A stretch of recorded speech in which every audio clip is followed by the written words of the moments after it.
ዲያቆን ሄኖክ ኃይሌ ይድረስ ለመንግስት መልእክቱን አስተላልፏል። ለማስቆም ኃላፊነት ላይ ያላችሁ ዛሬም የአርሲ ጉዳይ አባቶች ሊቃነ ጳጳሳት ማፈር መፍራት በእናንተ አይጠበቅም። አባቶች ድንግል ማርያም ምስክሬናት መፍራት ኦርቶዶክሳውያን የተዋህዶ መንግስት ራሳችን እንድንከላከል እንዲፈቅድልን እንፈልጋለን። ከዜና ሽፋን ጂሃድ ከሌለ እስልምና የለም ያሉት ወሃቢዝም ተከታይ ተወዳችሁ ውድ ቤተሰቦቻችን ኦርቶዶክሳውያን ኢትዮጵያውያን ኤርትራውያን መላው የሰው ልጆች በሙሉ ይሄን መረጃ የምትከታተሉ የምታደምጡ ጉልበት እንዲኖረው መረጃውን ማዳረስ ላይክ ማድረግ ሼር ማድረግ ማስተጋባት ከእናንተ ይጠበቃል። ሁላችሁም ይሄንን መረጃ አጋሩ። ሁላችሁም ይሄን መረጃ አዳርሱ። ዋካችሁ ላይክ አድርጉ። የዩቲዩብ አልጎሪዝም በራሱ መረጃውን ስለሚያዳርስ ሼር አድርጉ፣ አስተጋቡ እላለሁ። ወደ ቪዲዮቹ አመራለሁ። በቅድሚያ እንድናዳምጠው የምወደው ያን ጊዜ ጥቁር ልበሱ ስትሉን መልበሴ እጅግ ያሳዝነኛል ይለናል ወንድማችን። እንካታ በህይወቴ ከሚቆጨኝ ነገር አንዱ እናንተ ጥቁር ልብስ ልበሱ ስትሉ መልበሴ ነው። እማምላክ ወላዲት አምላክ ምስክሬ ነች። በዛ ጭንቅ ጊዜ በዛ ክፉ ጊዜ እኮ እናንተ እንደ ልጅ አርጋችሁ ስትጠሩን ቅድስት ቤተክርስቲያናችንም የእናንተንም ቦታ የእናንተንም ስልጣን ለማስጠበቅ ስንል ብዙ ዋጋ ከፍለናል። ዛሬ ግን እናንተ ያን ሁሉ ውለታ ረስታችሁ ፊታችሁን አዙራችሁብናል። እያያችሁ ዝም የምትሉ ከሆነ እማምላክ ወላዲት አምላክ ትፋረዳችሁ። እናንተ ከላይ ተቀምጣችሁ ዝምታን በመረጣችሁ ቁጥር እኛንም ባለማተቦች ዋጋ እየከፈልን ያለ ነው። እንደ አባቱን እንደረኛ ሁን እባካችሁ። ሲኖዶስ የሚለው ስም በአሁን ሳሌ ስም ሆኖ ብቻ ቀርቷል። ምን አለ እንደና አቡነ አብርሃም እንደና አቡነ ጴጥሮስ እንደና አቡነ ይስሐቅ ብትሆኑልን። እናንተ በጥቁር መኪና እየሄዳችሁ ምዕመኑን እንኳን ዞር ብላችሁ የማታዩ ስለምትበሉት ምግብ ስለምትለብሱት ልብስ ስለምትነዱት መኪና የምትጨነቁ በሰማይ ወየውላችሁ። ልጆቻችሁን ደቅጠል እየረገፉ እያያችሁ ባላየ ስታልፉ አያስጠላም? አይሰለችም? ጥቁር ልበሱ አሉን፣ ጥቁር ለበሰን። ሂዱ አሉን፣ ሄድን። ቀርቷል አሉን፣ እሻልን። ነሆ ደግሞ ዛሬ እያንዳንዱ ዱካ እየተፈለገ አርሲ ላይ መከራ፣ አርሲ ላይ ሞት እያንዣበበ ብዙ መከራዎች፣ ብዙ መፈናቀሎች፣ ብዙ ስደቶች አርሲ እያስተናገደች ትገኛለች። አርሲ ጩኸታችን ተቀምጧል። ድምጻችን አይሰማም። እኛን ለመግደል የሚጣጣሩት ዛሬም ያለማቋረጥ እጆቻቸውን ዘርግተው ድንጋይ እየወረወሩ ጦር እየሰበቁ ይገኛሉ። ጂሃድ እናውጃለን ሲሉ የነበሩት ዋሃቢዝሞች ያለ ጂሃድ እስልምና ውበት የለውም ሲሉ የነበሩት ንካት ጂሃድ ከሌለ እስልምና ውበት የለውም። ጂሃድ ሜዳ ላይ እኮ ከአንድ አይሁድ ጋር ታግሎ ሙስሊሙ ጣረና ልክ በሰይፍ አንገቱን ሊቀላው ሲል ምን አለ? አሽሀዱ አን ላ ኢላሃ ኢላላህ በአላህ አንድነት መሰከርኩ ሲል አሁን ነው የምትመሰክረው? አንገቱን ቀላው። አገዳደሉን አሳመው። ጂሃድ ላይ ያገኘው አንድ ካፊር የዛኔ ትገለዋል። ስትገለው ግን ካፊር ቢሆንም አገዳደሉን አሳመር፣ አስተራረዳችሁን አሳመር። እንዴት ነው አስተራረድን ማሳመር ሲባል? አንድ ሰው ቢላውን በደንብ አድርጎ ይሳል። ስለዚህ እኛ የምናስፈጽመው የአላህን ሕግ እንጂ ሃይማኖቱ የቀየረ ሰው ይገደላል ሲባል አንድ የሃይማኖት ጉባኤ ወይ አንድ የመስጂድ ኢማም ያወጣው ሕግ አይደለም። ያለ ጂሃድ ያለ ትግል ሙስሊሞች በነጻነት የትም ቦታ ሆነው ጌታ አላህን ማምለክ አይችሉም። የግድ ነጻነታቸው እንዲከበር የኢስላም ባንዲራ ከፍ ብሎ እንዲውለበለብ ምድር በአላህ ሸሪዓ እንድትተዳደር ጂሃድ ግድ ነው። የበትን ቀን አላህ ያቅርብልን። የኩፍር ስርዓት ከነ ተከታዮቹ ተንኮታክቶ ከምድረ ገጽ ላይ ጠፍቶ ኢስላም የበላይ የሚሆንበትን እንዲህ ይሆን ነው። ስለዚህ ይሄ መረጃ በቀጥታ እንዲደርስ እንፈልጋለን። ወንድማችን ልደት አባቶች እንዲህ ይሆን ነው። መከራ በእኛ ውስጥ እየመጣ ነው። ያላባራ ፈተናዎች ተጋርጦብናል። ስለዚህ የእናንተ ድምጽ መስማት እንፈልጋለን። መፍራት በእናንተ አያምርም። ከፊት ለፊት ሆናችሁ ምሩን ይላል ልደት ወንድማችን። ላይክ አድርጉ፣ ሼር አድርጉ። የወንድማችንን የልደትን መልእክት እንካታ። ዛሬም የአርሲ ጉዳይ የሚገዳችሁ ከሆነ ይሄንን ቪዲዮ ኮፒ ሊንክ እያደረጋችሁ ሼር እያደረጋችሁ ለአባቶች አድርሱልን። አባቶች ድንግል ማርያም ምስክሬ ናት መፍራት በእናንተ አያምርም። ድምጽ አለመሆን በእናንተ አያምርም። መንጋውን ችላ ማለት በእናንተ አያምርም። ይሄ ጩኸት የኛ ሳይሆን የእናንተ ነበር ዛሬ መሆን ያለበት። ዝምታ በእናንተ አያምርም። አይቶ እንዳላየ ማለት በእናንተ አያምርም። መልስ አለመስጠት በእናንተ አያምርም። ቦታው የተቀመጣችሁበት ቦታ ተመችቷችሁ ተንደላቃችሁ የምትኖሩበት ወንበር ሳይሆን እንደዚህ ግፍ ሲፈጸምና በሚለቀስበት ሰዓት ላይ መከራ በሚበዛበት ሰዓት ላይ አጥታችሁ እንድትናገሩ ልጆቻችሁ እንድትጠብቁ ነው ክርስቶስ ኢየሱስ አደራ ያላችሁ እንጂ አይታችሁ እንዳላየ ሰምታችሁ እንዳልሰማ ዝም እንድትሉ አይደለም። ስለ እውነት ነው የምላችሁ። የዛሬው ትውልድ ያልፋል። የነገው ትውልድ ግን ስማችሁን ለዘላለም በማይረሳ መንገድ ነው የሚያነሳውና አባቶች መፍራት ዝም ማለት በእናንተ አያምርም። አሁንም ድረስ በሰቆቃ ነው ያሉት፣ እየሞቱ ነው ያሉት ከህፃን እስከ አዋቂ። ቤተክርስቲያን እየተቃጠለ እናንተ ግን የተለያየ አይነት ስራ ላይ ሆናችሁ ይሄ ተመረቀ ይሄ ተከፈተ ማለት በእጅጉ በጣም የሚያሳፍር ነውና አባት እንደ አባት ቆፍጠን ብሎ ካልተገኘ ምን አለ ታዲያ? ምንድነው የሚያስፈራችሁ? እናንተ ለዓለም እኮ የሞታችሁ ሰዎች እኮ ናችሁ። ልጆቻችሁ እኛ ብቻ ነን። የሥጋ ልጅ የላችሁ ምን የላችሁ።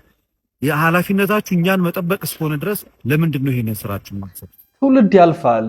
ይህ ቅብብሎሽ ነው የትውልድ ጉዳይ። ዛሬ ቅዱስ ዮሐንስ አፈወርቅ፣ ታላቁ ሊቅ ቅዱስ አትናቴዎስ እያልን የምንጠራው በዘመናቸው ታሪክ ሰርተው ስላለፈው ነው። በዘመናቸው ታሪክ ሰርተው ስላለፈው ነው ቅዱሳን ብለን የምንጠራቸው። ነገስታቱ ፊት ብዙ ምስክር የሆኑ የቤተ ክርስቲያን አባቶችን አርአያ የምናደርገው በዘመኑ በነበሩበት ጊዜ የሰሩት ስራ ነው። ዛሬ እንዲያከብራቸው እንድናከብራቸው በትውልድም ስማቸው እንዲወሳ የሚያደርገው።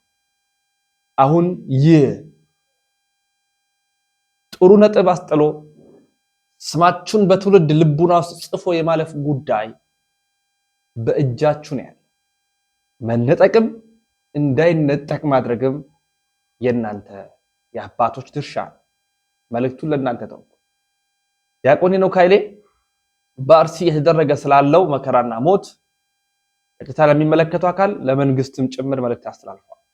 ክርስቲያኖችን በግፍ ሰማዕትነት መቀበል ለማስቆም ኃላፊነት ላይ ያላችሁ የተለያየ የመንግስትም ይሁን በስፍራው ስልጣን ላይ ያላችሁ ሰዎች እግዚአብሔር አምላካችን ሰማዕታቱን በክብር ያሳርፍልን። እንደዚሁም በጸጥታ ስጋት በመከራ ላይ ያሉ ወንድም እህቶቻችንን እግዚአብሔር በቸርነቱ ይጠብቅልን።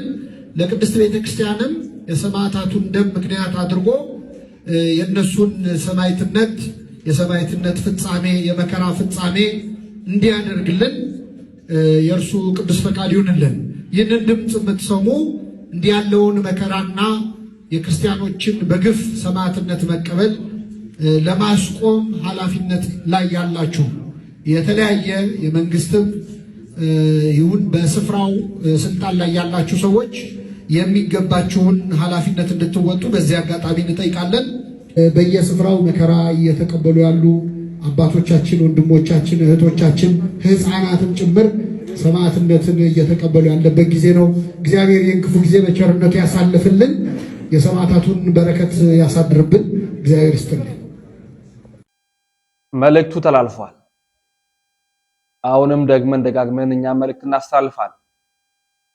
መንግስት ራሳቸውን በዛ አካባቢ ያሉ ሰዎች እንዲከላከሉ እንዲፈቅድ እንደ ህግ ባለሙያነቴ እንደ አንድ ኦርቶዶክስ አማኝነቴ ጠይቃለሁ ይላል የህግ ጠበቃና የህግ አማካሪ አያሌው ቢታኒ። የኦርቶዶክሳውያን የተዋህዶ ልጆች ወንድሞቻችን ሞት፣ እልቂት፣ መታረስ ከዜና ሽፋንነት አልፎ አጥቂዎች የሚጠየቁበት ራሳችንን የምንከላከልበት መቼ ነው? ይህ የአንድ ኦርቶዶክሳዊ የህግ ባለሙያ ድምጽ ነው። ያማል ማለት በየጊዜው እየወጣን ሀዘናችን ነው የምንገልጠው። ሻማም ነዶ አለቀ። ዛሬን አውርተን ነገን የምንረሳ ራሳችን ላይ ቤታችን እንኳን ደርሶ የምንረሳ የሆነን ሾርት ሚሞሪያም ሆነን እየተቸገርን ያለንበት ሁኔታ ነው ያለው።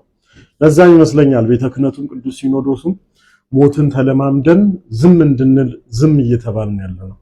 ቅዱስ ፓትርያርኩ አባታችን ዛሬ በሰጡት መግለጫ ላይ መንግስት ሊወስድ የሚገባውና ከተጠያቂነት ነገ ከትውልድ ተጠያቂነት እንዲድን ዘንድ ፍትህን ማስፈን አለበት በሚል ግልጽ የሆነ አባታዊ መመሪያና ትዕዛዝ ሰጥተዋል። ነገር ግን በኔ በኩል አሁንም ማየው ራስን መከላከል ባይዘው ወይ በህገ መንግስቱም የተረጋገጠ ግልጽ መብት ነው። ራስን መከላከል እስከመች ድረስ ነው? እስከ ቀያቸው እስከ ቤታቸው ድረስ እየመጡ እንዲገድሉና እንዲያጠፏቸው ሊፈቀድ የሚገባው? መንግስት ፍትህን የማስፈን ህግና ስርዓትን የማስከበር ትልቁ ኃላፊነት የመንግስትና የስርዓቱ ነው። መንግስት ይህንን ኃላፊነቱን የመወጣት ምንም አይነት ምክንያት የለውም ላለመወጣት። የመወጣት ግን ግዴታ አለበት። የዜጎችን መብት የማስጠበቅ መንግስታዊ ኃላፊነት። ይህንን ማድረግ ካልቻለ ግን በህገ መንግስቱ ለዜጎች የተረጋገጠ መብት አለ። አጥቂው መጥቶ ሲያጠቃህ አንተ ራስን መከላከል ደግሞ በህግ የተረጋገጠ መብት ነው። ገዳይ የመግደል መብት የለውም።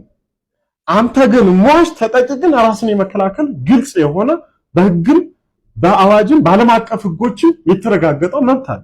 ስለዚህ መንግስት በዚህ ሂደት ላይ እስካሁን ድረስ ኦርቶዶክሳውያን የሞቱት፣ የተጎዱት፣ የታረዙት ይበቃል በሚል ቤተክርስቲያን ብፁዓን አባቶች በዚህ ጉዳይ ላይ ሲሪየስሊ ተነጋግራችሁ አቋም ይዛችሁ ከመንግስት ጋር ተነጋግራችሁ ሌላው ቢቀር ማህበረ ምዕመናኑ ራሳቸውን መጠበቅ የሚያስችላቸውን ትጥቅ መንግስት እንዳስታጥቃቸው የመደራደር አቅም ልትፈጥሩ ይገባል። ያለበለዚያማ በየጊዜው እየወጣችሁ መግለጫ የምትሰጡ መግለጫ የምንሰጥ ያዞንባ አንብተን ህመማችንን ብቻ ጮኸን የምንመለስና ከሳምንት በኋላ የምንረሳሳ መሆን የለበትም። እንግዲህ ቁጠሩ ባለፉት ዓመታት ስንት ምዕመናን በዚህ በአርሲ አካባቢ እንዳለቁ ቁጠሩ። ውስጥ ምን የተረፈን ዜጋ አለ? ምን የተረፈን ምዕመን አለ? ጭራሽ አላውቅም እያለ ሞቱን ዓለም እያወጀ እያየ አላውቅም የሚል የመንግስት አካል የመንግስት አስፈጻሚ አካል ነው ያለ። እነዚህ እኮ ናቸው መጠየቅ ያለባቸው፣ ከገዳዩ እኩል መጠየቅ ያለባቸው ማለት። ስለዚህ አሁንም ቢሆን ቤተክርስቲያን እኛ ልጆቿን ማዘዝ ትችላለች በማናቸውም መልኩ ማለት ነው። በህግ አግባብ የህግ ስርዓትን ለማስጠበቅ ቤተ ክህነቱም ሲኖዶስም ማዘዝ ይችላል። ለመታዘዝ በእኛ በኩል ዝግጁ ነን ማለት ነው። በህግ አግባብ ጉዳዩን ተከታትሎ የሰብአዊ መብት ጥሰቱን አረጋግጦ ኃላፊ የማድረግ የሚከተለውን አካል ዋናው ኃላፊነት የመንግስት ነው። ባይዘው ቅሬታ ቤታ ማቅረብ አይጠበቅባትም ቤተክርስቲያን። ፖሊስ ይሄ በህዝብ ላይ የተፈጸመ ወንጀልን መርምሮ ጥፋተኛውን ለይቶ የማረጋገጥ ኃላፊነት አለበት። ይህንን ባለማድረጉ ነገ ከትውልድ ተጠያቂነት አያመልጥም። ቅዱስ ፓትርያርኩ ያሉት ይሄ ነውና ስለዚህ ብዙዎቻችሁ እንዲህ አይነት ጉዳይ ቅዱስ ሲኖዶሱም ጠቅላይ ቤተ ክህነቱም የሚመለከታቸው አካል ከመንግስት ጋር ግልጽ የሆነ ውይይት አድርገው ዜጎች በዚህ አካባቢ የሚኖሩ ብቻ ሳይሆን በሌላውም አካባቢ የሚኖሩ ኦርቶዶክሳን ራሳቸውን መከላከል የሚያስችላቸው ደረጃ ላይ መድረስ እንዲችሉ ከመንግስት ጋር እንዲችሉና እንዲታጠቁም ጭምር ማለት ነው። መታጠቅ የሚባለው የግድ መሳሪያ ብቻ አይደለም፣ ተኳሽ መሳሪያ ብቻ ላይሆን ይችላል። ስለዚህ ሌሎች በጋራ ማበር ህብረት መፍጠር ራሳቸውን መከላከል እንዲችሉ እድል ሊሰጣቸው ይገባል ማለት ነው። ለብዙዎች እንዲደርስ ኮምፕሊሽን ፖስት አድርጎ አመሰግናለሁ። ቢያንስ ራሳችንን እንድንጠብቅ ይፈቀድልን። እውነተኛ መምህር ማን ነበር ካላችሁኝ አሳያችኋለሁ። በወቅቱ ድምጽ የሆነ የቻለውን ያህል ሲጥር የነበረው። ከዛ በፊት ግን በአርሲ ዞን አስኮ ወረዳ ወቅታዊ ጸጥታ ጉዳይ በተመለከተ መረጃው አልነበረንም፣ አልደረሰንም፣ አላወቅንም ሲሉ የነበሩት የመንግስት የዛርሲ አካባቢ የሚገኙት ሸኔ ነው አሉ።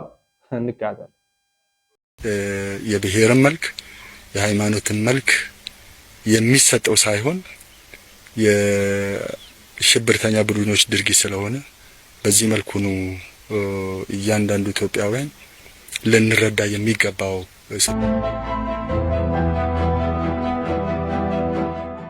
የኦሮሚያ ብሔራዊ ክልላዊ መንግስት የህዝቡን ሰላምና ደህንነት ለማረጋገጥ ብዙ ስራዎችን ሲሰራ ቆይቷል። እንደሚታወቀው ባለፉት 6-7 ዓመታት ምን የብሔር መልክ የሃይማኖትን መልክ የለውም የሽብርተኛ ነው አለ። ቤተክርስቲያን የተቃጠለ ኦርቶዶክሳውያን ተለይተው የተገደሉት 202 ቤት እየተቃጠለ ተው እንጂ ተው ኧረ ተው ጊዜ ያስተዛዝባል ተው።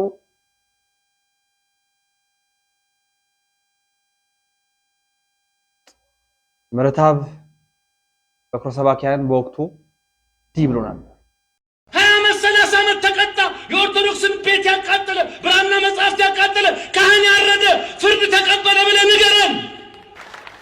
ምንድነው እያለባበሱ ማለፍ? አንድ ቤተ ክርስቲያን መገንባት 20 ዓመት ነው፣ 10 ዓመት ነው። ማቃጠል 3 ደቂቃ ነው። መገንባት እውቀት ይጠይቃል፣ ማሰብ ይጠይቃል፣ ኢንጂነር መሐንዲስ የተማረ ይጠይቃል፣ ጉልበት ይጠይቃል። ማቃጠል ግን መደደብ ብቻ ነው የሚጠይቀው። መደደብ መደንቆር ብቻ ነው የሚጠይቀው። 3-4 ጉሊት ቁጭ ብላ መቀነቷን የፈታች ደሃዋ ሴት አመልክበታለሁ፣ አለቅስበታለሁ፣ እቆርበታለሁ ብላ እንደ ችቦ ይነድና አመድ ይሆናል። ከዛሳ መልሶ የሚያሰራው ያው ምስኪን ሕዝብ 40 እና 50 ዓመት ያገለ የተማረ መርጌታው ቤተ ክርስቲያን እንዳትዘጋ ክርስትና አንስቶ አስተምሮ ቀድሶ አቅርቦ ቅኔ ማህሌቷ ላይ የቆመው ካህን መንበሯ ላይ ስጋ ወደሙ የሚፈትት ካህን አንድ ካህን ለሞተ ወደ 310,000 ሰው አይበቃም። እነዚህ ጥቂት ካህናት ሲታረዱ ሲገደሉ መስማት አንፈልግም። ከበሮውን ብራና መጽሐፍቱን ጸናጽሉ መቋሚያው የተቃጠለው መስቀል ንዋየ ቅድሳቱ ልብሰ ተክህኖ መንበሩ ምን ያልተቃጠለ ምንጣፉ አስሮኖሱ ሁሉ ወድሟል። ለምን መሆን ያለበት ያቃጠለው ክፍል ተይዞ እንዳቃጠልካት ይችን ቤተክርስቲያን ሰርተህ አስረክብ ተብሎ መፈረድ አለበት። ከዚህ ምስኪን ሕዝብ የሚሰበሰበው ታክስ እኮ ነው የባለስልጣናቱን ሆድ የሚሞላው። ሹሞች ከቀበሌ ጀምሮ እስከ ላይ ያላችሁ በተለይ አንዳንዶች ታች አካባቢ በተለይ በክፍለ ሀገር ሲዞር አይሆን ኦርቶዶክስን ስታጠቃ ነው ደሞዝ የሚከፈል የተባላችሁ ይመስል ጥቃት የምትፈጽሙ ሊበቃችሁ ይገባል። እዚህ ሀገር ላይ የሃይማኖት ጦርነት ያልተነሳው ስላልተወጋን አይደለም፣ እየተወጋን ኦርቶዶክሶች ስለታገስን ብቻ ነው። ቤተክርስቲያን ተቃጠለ ብሎ መስጊድ ያቃጠለ ሰምታችኋል? ሰምታችኋል? ጅማ ካህናት ታረዱ ብሎ ሸኪውን ያረዳለ ኡስታዙን ያረዳለ የለም። ስንት ጊዜ ነው ተዋህዶ የተገደለችው? ጅጅጋ ተገደለች፣ ጅማ በሻሻ ተገደለች፣ ባህሌ ላይ ተገደለች፣ አርሲ ላይ ተገደለች፣ ዝዋይ ላይ ተገደለች፣ ሻሸመኔ ላይ ተገደለች፣ ሲዳማ ላይ ተገደለች፣ 24 ቦሌ ላይ ተገደለች፣ ወይብላ ላይ ተገደለች፣ ቃሊቲ ላይ ተገደለች። ቤተክርስቲያን መቼ ነው ያልተገደለች? አይገባህም። ያለፍንበትን የሆነ ነገር ከደረሰ በኋላ መግለጫ ጋጋታ አዝነናል በሆነ ነገር ማዘን አይደለም። ያቃጠለውን ለፍርድ አቅርበው ያቃጠለውን ይሄ ነው ብለህ በቴሌቪዥን አሳየን። 20 ዓመት 30 ዓመት ተቀጣ። የኦርቶዶክስን ቤት ያቃጠለ ብራና መጽሐፍት ያቃጠለ ካህን ያረደ ፍርድ ተቀበለ ብለህ ንገረን። ሁሉም ሰው ዝም ቢል እኛ ዝም ምን ሰባኪዎች ዝም ብንል እግዚአብሔር ለቤቱ ዝም አይልም። እግዚአብሔር ስለተዋህዶ ዝም አይልም። የአባቶቻችን ደም ይጮሃል። ስልጤ ወራቤ የተሰዋው የወንድማችን ደም ይጮሃል። ቤተክርስቲያን መስራት 10-20 ዓመት ይፈጃል። ማቃጠል 3 ቀን 1 ቀን 30 ደቂቃ ይበቃዋል። ለማቃጠል ድድብና ለመስራት ደግሞ ብልሃት እውቀት ይጠይቃል። 101 ዓመት ያስቆጠረ ቤተክርስቲያን ተቃጠለ ሲባል ያስነባል፣ ያስለቅሳል፣ ያሳዝናል፣ አንገት ያስደፋል። ግን ሆነ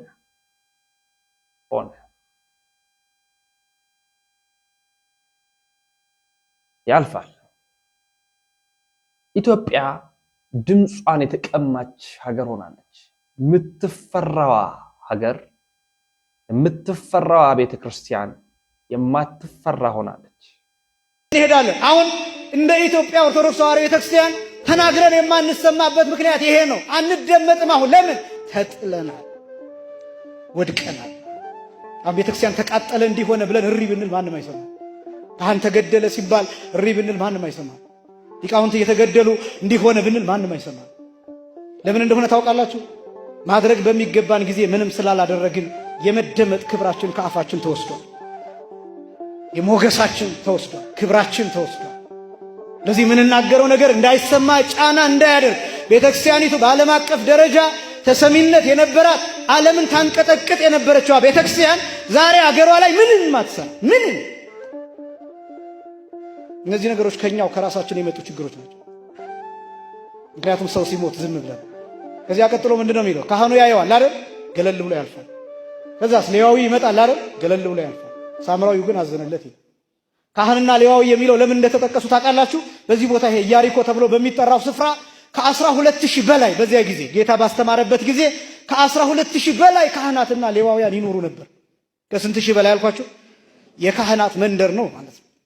የካህናት መንደር ነው። ያ መንደር ሰውየው ተደብድቦ ሰውየው ተገፎ ወንበዴዎቹ ያሉት ወንበዴዎቹ የሚገኙት የካህናቱ መንደር አጠገብ ነው። አሁን ወንብድና ያለው አገልጋዩ መንደር አጠገብ ነው። ካህኑ መንደር አጠገብ ነው። የካህኑ ሰፈር አጠገብ ነው። አሁን ሰው እየተገደለ እየተቀነጠሰ የሚጣለው የሃይማኖት አባቶች ነን በሚሉት ዙሪያ በየትኛውም በኦርቶዶክሱ ብቻ አይደለም፣ በሙስሊሙ በፕሮቴስታንቱ በየትም ክፋት ያለው ውንብድና ያለው ጭካኔ ያለው ሌብነት ያለው ማጭበርበር ያለው ማስመሰል ያለው ውሸት ያለው በጣም ብዙ ነገሮች አሁን በአገልጋይ መንደር ነው ያለው። ይሄ ሰውዬ ተደብድቦ የተጣለው በዚያ መንደር። ከዛ ካህኑ ይመጣና ሲያየው ገለል ብሎት ነው የሚያልፈው፣ እንዳይነካው ተጠንቅቆ። ካህናት ተገለዋል ይባላል አይደል? ሊቃውንት ተገለዋል ይባላል አይደል? ሊቃነ ጳጳሳቱ ፌስቡክ ይጠቀማሉ። አይተው ላይክ ማድረግ አይፈልጉም። እንዳይነካቸው ገለል ብለው ያልፉታል። እንዳይነካቸው አልሰማሁም፣ አላየሁም። በዚህ ጉዳይ ላይ ምንም ቢሆን በሌሎቹ ጉዳዮች ላይ እኮ ሲኖዶሱ ሊሰበሰብ ይችላል። በእነዚህ ጉዳዮች ከሆኑስ በካህናት ሞት በቤተክርስቲያን መቃጠል ጉዳይ ከሆኑስ ዝም። የሚናገር ሰው ካለ ቢታሰር ዝም። የሚናገር ሰው ካለ ቢሰቃይ ዝም። ካህኑ አይቶ ያልፋል። ከዛ ሌዋዊው ይመጣል፣ ሌላኛው አገልጋይ ይመጣል። ያየውና ወድቋል እኮ ይሄ ሰው አላዘነለትም። አይቶት ዝም። ኃላፊነቱን አልተወጣም። 12000 በላይ ካህናትና ሌዋውያን አሉ። ከነዚህ ሰዎች አንዱም ይህን ሰው አላገዘው። ሳምራዊው መጣ፣ ያልተጠበቀው ሰው። ሳምራዊ ማለት ከሰማርያ ወገን የሆነ አይሁዳዊ ያልሆነ ማለት ነው። አይሁዳዊ ያልሆነ ከይሁዳ ወገን ያልሆነ ከሰማርያ ወገን የሆነ አይሁድ አብዝተው የሚጠሏቸው ማለት ነው ሳምራውያን የሚባሉት። ሰማርያ በሚባለው ሀገር ሳምራውያን ይባላሉ። ለአንድ ሰው ብቻ ሲሆን ሳምራዊ፣ ለሴት ሲሆን ደግሞ ሳምራዊት ይባላል። ለብዙ ሲሆን ሳምራውያን፣ ሳምራውያት፣ ለሴቶች ሳምራውያት፣ ለወንዶች ደግሞ ሳምራውያን ይባላል። ይሄ ሳምራዊ ሰው መጣና አዘነለት ይላል። ምን አለለት? ሳምራዊ ማለት የኛ ሊቃውንት ሲተረጉሙ አቃቤ ሀገር ማለት ነው ይላሉ። እስኪ በሉ አቃቤ ሀገር ነው። ምን ማለት ይመስላችኋል? ጥሩ ምን የሚጠብቅ ሀገር የሚጠብቅ ማለት ነው። አቃቤ ሀገር። ካህኑ ሀገር አልጠበቀም። ምክንያቱም ምን አደረገ? አይቶት ገለል ብሎ አለፈ። ሌዋዊውስ አየው፣ ሀገር አልጠበቀም። ለምን? አይቶት ገለል ብሎ አለፈ። አሁን ሀገር እየጠበቀ የተገኘው ማንኛው ሆነ? ሳምራዊው፣ ያልተጠበቀው ሰው። ይህን ሀገር የሚጠብቁት ሰዎች እነማን እንደሆኑ አናውቅም። ያልኳችሁ ቅድም ማን እንደሚጠብቀው አታውቅም። ማን እንደሚጠብቀው አንዳንዶቻችን እድላቸውን የቀማንባቸው ሰዎች ሊሆኑ ይችላሉ። ሀገሪቱን የሚጠብቋል። እኛ በጥሩ መኪና እየሄድን ጥቁር መስታወት አድርገን መስታወቱን ዝቅ አድርገን 10 ብር የምንሰጣቸው ሰዎች እኛ በሙስና የቀማናቸው እድላቸውን የበላንባቸው ሰዎች ሊሆኑ ይችላሉ። በሙሰኛ ባለስልጣን እድላቸው የተወሰደባቸው እድላቸው የተቀማባቸው፣ በሙሰኛ ካህን፣ በአጭበርባሪ አገልጋይ፣ በውሸታም አገልጋይ፣ በአስመሳይ አገልጋይ ያ ተሰሚነት አሁን ጠፍቷል። አተነዋል።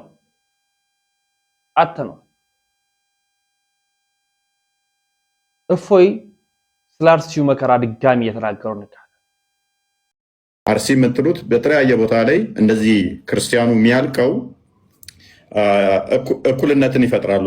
እዛ ጋር ጅም አድርገው ይገሉና ኢቨን ዛሬ ላይ ድምፅ የሚሉ ሙስሊሞች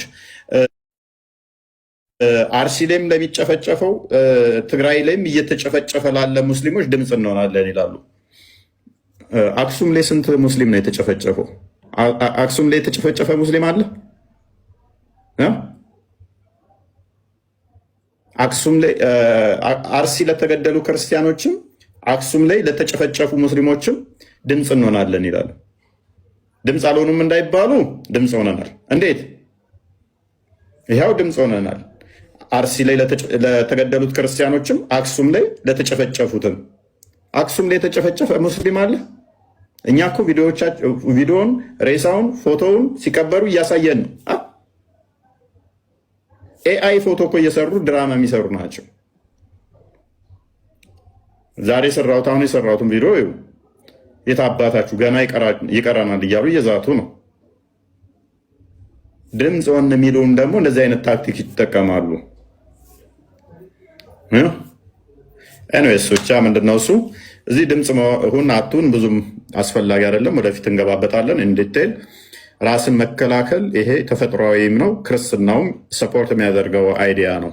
ራስን መከላከል ወንጀልም አይደለም ኃጢአትም አይደለም። ክርስትናውም ይህን የሚከለክለው የሚቃወመው አስተምሮ አይደለም። ራስን የመከላከል ተፈጥሯዊ መፍትህም ጭምር ነው። ሌባ ሊዘርፍ መጥቶ ዝም ብለህ አታየውም። ውችዝ ራስን በምትከላከልበት ሊገል በሚደረግ ኢቨን በብሉይ ኪዳን እንኳን ዘጸአት ምዕራፍ 22ን ከተመለከታችሁ ዘጸአት 22 ቁጥር 2 ላይ ሊዘርፍ የመጣ ሌባ ውችዝ በድብቅ ነው ይመጣዋል። ሌባ ቀማኛ ራሱን ደብቆ እንደዛ ይመጣው። ገዳዮችም እንደዚህ ነው የሚመጡት። ራሳቸውን ሸፍነው ተደባብቀው ነው የሚመጡት። ራስን ደብቆ የሚመጣ ራስን ለማዳን በምታደርገው እርምጃ ኢቨን ቢሞት እንኳን ተጠያቂ አይደለህም። ዘጸአት ምዕራፍ 22 ቁጥር 2ን ተመልከቱት። በእንደዚህ አይነት ሁኔታ ውስጥ ህይወት ቢያጠፋ እንኳን ደሙ እዛ ደም እንትኑ ላይ ተጠያቂ አይሆንም ነው የሚለው። አንዳንዴ ጥንቃቄ ማድረግ ይኖርብናል። ሰዎች እኛ ማዳን እነሱ መከላከል መታደግ ስንችል አለመታደጋችን በራሱ ያስጠይቀናል። ምሳሌ ምዕራፍ 24 ላይ ከቁጥር 11 እስከ 13 12 ከተመለከታችሁ ለህፃናት ለአዛውንቶች ሊገደሉ ላሉ መታደግ መከላከል ካልተቻላችሁ ተጠያቂ ናችሁ። መጽሐፉ እንደዛ የሚለው እነሱን መከላከል ልትከላከሉላቸው እየቻላችሁ አለመከላከላችሁ ያስጠይቃችኋል። ስለዚህ ይህንን ልታውቁት ይገባል ማለት ነው። አንድ ክርስቲያን በደንብ አስተውሉ። አንድ ክርስቲያን ህፃናት፣ አዛውንቶች ሲገደሉ ሲታረዱ አይ በቃ ምናምን ብለህ ዝም ማለት አትችልም። የመከላከል ግዴታ እነኛን የማዳን ግዴታ አለብህ። ሰዎች ወደ ሞት ወደ እርድ ሲሄዱ እነሱን ነፍስ የማዳን ግዴታ አለብህ ማለት ነው። ስለዚህ አቅመ ደካሞችን፣ ህፃናቶችን ማንኛውም መጥቶ እንዲያርዳቸው ልፈቅዱ አይገባም። ይህንን ሁላችሁም ልታስተውሉት ይገባል ማለት ነው። ሁላችንም ራስን የመከላከል መፍቱ ስላለን ይህንን ወደፊት ልታስቡበት ይገባል እንጂ ሰንበዲ ለምን ሲኖዶስ አልጮኸልኝም፣ ለምን አባቶች ዝም አሉ፣ ቅድሚያ አንተ ራስህ ስራ፣ ቅድሚያ አንተ ራስህ አልገደልም በል። ሊገል የመጣን ኖ ራሴን የመከላከል መፍት አለኝ የሚለውን ነገር ልታደርጉ ልተገብሩት ይገባል። አባቶች እየመጡ እንደዚህ ያሉ አላሉ እሱ ሌላ ጉዳይ ስለሚሆን ማለት ነው። በየትኛውም ዓለም ላይ በታሪክ ዓለማት ውስጥ በየትኛውም በሰው ልጅ እድገት ሁኔታ ውስጥ ስትመለከቱ መፍቶቻቸውን ያስከበሩት አሜሪካ አሁን የደረሰችበት ላይ የደረሰችው የሰዎችን መፍት ለማክበር አንበገርም፣ መፍታችንን አሳልፈን አንሰጥም እምቢ ባሉ አካላት እንጂ በልመና ባለቀሱ አካላት አይደለም። ስለዚህ ልመና ወይንም ደግሞ ለእሶ አያስከብርህም። መቼም አስከብረህም አያውቅም፣ አያስከብርህም። የሚያስከብርህ ምንድነው? እሱ ክንድህን ፈርጠም አድርገህ ተደራጅተህ ህፃናቶች፣ እህቶች፣ እናቶች፣ አዛውንቶች ሊገል የመጣን ነው አገልም ብለህ በመጋፈጥ ነው። በእንደዚህ አይነት ሁኔታ ነው እንጂ የምትከላከለው፣ በእንደዛ ሁኔታ ነው እንጂ በዓለም ላይ የትኛውም ነገር እንግሊዝም በል አሜሪካን በል የትኞቹም ሰለጠኑ የሚባሉት ሀገራት ላይ አሁን የሰብአዊ መብት ተከብሮ ይኖርባቸዋል የሚባሉ መለስ በሉና ታሪኮቻቸውን ይሁ ብዙ ደም ፈሶባቸዋል። ያም ደም የፈሰሰባቸው ሀገራት ላይ አንበገርም፣ አንገዛም፣ አንረገጥም ባሉ በእነኛ ደማቅ የደም ብዕር የተጻፈ ነው አሁን እንደዚህ የምታዩት። ስለዚህ መፍትህን የምታስከብረው በእጅህ ነው፣ በክንድህ ነው እንጂ በማልቀስ አይደለም። ሶሻል ሚዲያ ላይ ስላለቀስክ አይደለም። ሶሻል ሚዲያ ላይ እነሱ በአንተ እየተዝናኑብህ ነው። አንተ ስታለቅ ሶሻል ሚዲያ ላይ እነሱ እየተዝናኑ ነው። ስለዚህ ነሰሰርሊ 1000 መሆን አይጠበቅብህም፣ 100 ለመሆን አይጠበቅብህም። ራስን ለመከላከል ራስን ለማዳን ሚሊየን መሆን አይጠበቅብህም። ራስን መከላከል የምችልባቸው መንገዶች በጣም ብዙ ስላሉ ማለት ነው። መደራጀት አለብህ፣ ራስ መነጋገር አለብህ። ጊዜ ነው። ያስተዛዝባል፣ ያልፋል። እኛ ምን ላይ እንዳለ ላሳያችሁ። የኛ ኦርቶዶክሳዊ ነኝ ባይነን ባዮቹ ቅዳሜ ዕለት ልዩ ፕሮግራም አለ። አርሰናልን በአደባባይ መስቀል አዲስ አበባ ላይ የአርሰናል አዘጋጅተን አርሰናል ድል ማድረጉን ሴሌብሬት እናደርጋለን። አርሰናል ድል ማድረጉን ሴሌብሬት ያደርግል ነው ቅዳሜ ዕለት። በዚህ መከራ ውስጥ እያለን ሞት ውስጥ እያለን እንዲህ ይላሉ። እስካልነኩኝ ድረስ ምንም ችግር የለውም፣ እንዳውም ለጊዜው የአርሰናል ዋንጫ መብላት ነው የሚያሳስበኝ የምትል ከሆነ ይሄ በጣም ውርደትም ነው፣ በቁም መሞትም ነው። ተራ በተራ ጊዜው ሲደርስ እንኳን አዲስ አበባ አይደለም የትም ቦታ አይቀርልም። ስለዚህ አትሌት ሰው ባላንስ አድርጎ የዛ ፓራድ ማድረግ የፕራዮሪቲ ከሆነ ወይም ይሄን ያህል አስፈላጊ ከሆነ ማድረጉ አንድ ነገር ሆኖ ግን ጎን ለጎን ሁሉም እዛ ያለው ማህበረሰብ በዛ መልኩ እንዲናገር አይደለም። ግን በራስ ጊዜ በራስ ቲክቶክ፣ በራስ ፌስቡክ፣ በራስ ማህበራዊ ትስስር መናገር ምንም የሚከለክል ነገር የለም እና የኛን ሂፖክሪሲ የኛን ማህበረሰብ መደንዘዝ ቤዚካሊ ያንን ነው የሚያሳየው እና ለምን ቅድሚያን መስጠት እንዳለበት ለየትኛውም ፕራዮሪታይዝ ማድረግ እንዳለበት ሁሉ የማያውቅ ነው። ምናልባትም ይሄንን ከቤታቸው ስለራቀ ሰውም ቤተክርስቲያንም እንደ ሰውም የሚተነፍሱ እንደሌላውም ምዕመን ሰው እንደሆኑ ተመሳሳይ አምላክ እንደሚያመልኩ ኢትዮጵያዊ እንደሆኑ ሁሉ የዘነጉ ነው ይመስለኝ። በርቀት ምክንያት ርቀትም ቢሆን 150 ኪሎ ሜትር አይደለም፣ ያን ያህል ሩቅም አይደለም እና መጀመሪያ ማውገዝ ትልቁ ነገር ነው። እኔ ባጣራሁት ወደዚህ ልመለስና መልእክቱ እንደተጠበቀ ሆኖ እናንተም አውግዙ። ማውገዝ ብቻም ሳይሆን ከአሁን በኋላ የምናባልኳቸው መሰረት መደራጀት አሁንም መደራጀት ነው። በኢንፎርሜሽን መደራጀት፣ በእውቀት መደራጀት፣ በኃይል መደራጀት፣ በፍትህ መደራጀት፣ በያሉበት ቦታ ድምፅህን ሰው እያለቀ ነው። ድምፅ እንሁን፣ ያለማቋረጥ ድምፅ ልንሆን ይገባል። ዛሬ መልእክታችን ነው። የተወደዳችሁ ቤተሰቦች ይህንን መረጃ ላይክ አድርጉ፣ ሼር አድርጉ፣ አዳርሱ። እባካችሁ የማያዳርስ ኦርቶዶክሳዊ እንዳይኖር ሁላችሁም ይህን መረጃ አዳርሱ። በቀጣይ ቪዲዮ መለሳለሁ። እስከዚያ ድረስ ሰናበትኩኝ። ሰናይ ቆይታ